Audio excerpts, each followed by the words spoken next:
Hi,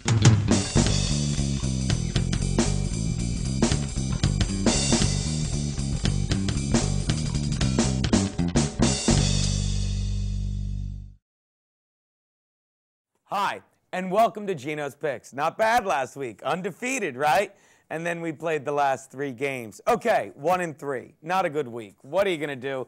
It's the playoffs. Everything starts anew. We get it right back this week, so let's get to it. But first, you know what really grinds my gears?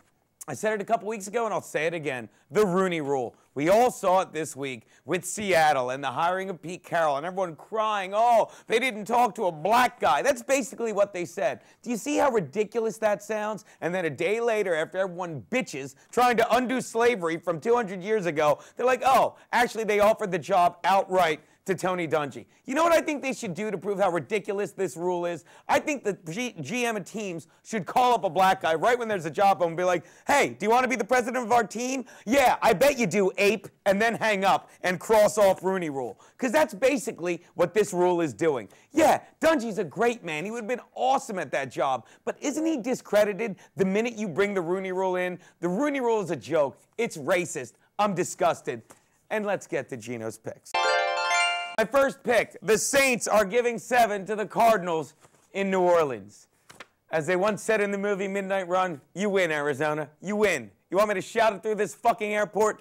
You never fucking let me go. You're 5-0, and I'm gone against you every time. Well, no more. No more. Fuck you guys. I'm going to take you this week because I think this game is going to be a shootout. Yeah, the Saints are laying a touchdown, but this game is going to be like getting into a fight with your girlfriend. Don't get excited if you get up a lot of points early because it's the one that gets in the last point that's going to win. And it's usually the bitch that's been fucking you, and that is the Cardinals. Tight game, high scoring, probably take the over, only 58. Take the Cards and the 7. Fuck you, Arizona.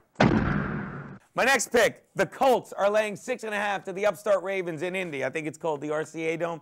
They're doing it again, the same thing they did last year. Somebody told me over their past 6 trips to the postseason, I think the Colts have made a first-round exit 4 times. Why? Because they always do this horse shit. They're too good for their own good, and then they take the foot off the gas at the end, and they sputter into the postseason.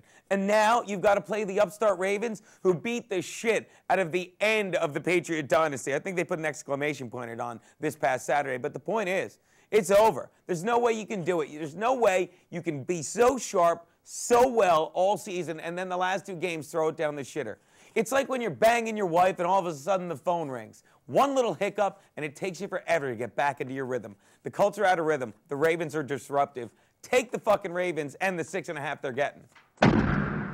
There's no lock of the week this week. I'm tired of everyone bitching about my third pick being the lock. We're going right down in fucking order, okay? My lock. This is called my Yahtzee of the week. My next pick, the Vikings are giving 2.5 to the Cowboys in Minnesota. Yes, Brett Favre has never beaten Dallas in the postseason. He's 0-3.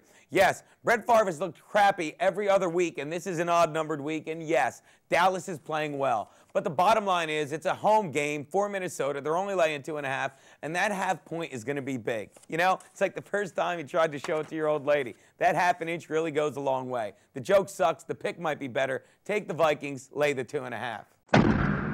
Which brings me to my Double Your Money Monday Night Better, as we like to call it. It's the postseason. There is no Monday night game. The Chargers are giving 7 to the Jets in San Diego. Now, this game, I can't believe the line is 7 because this could be a tight game. You're looking at the #1 rushing offense and the #1 defense in the Jets going into San Diego, and that's just what matches against the Chargers because the Chargers have been dominant in their 11-game winning streak by one simple thing: beating teams up, throwing the ball all over them, getting out to a huge lead, and putting the game in the hands of the other team's quarterback. In this case, Mark Sanchez. Young, inexperienced, not really blowing me away. And if they can do that, the Jets are screwed. But what if the Jets pound the ball down the Chargers' throat, keep it close, and trick them early?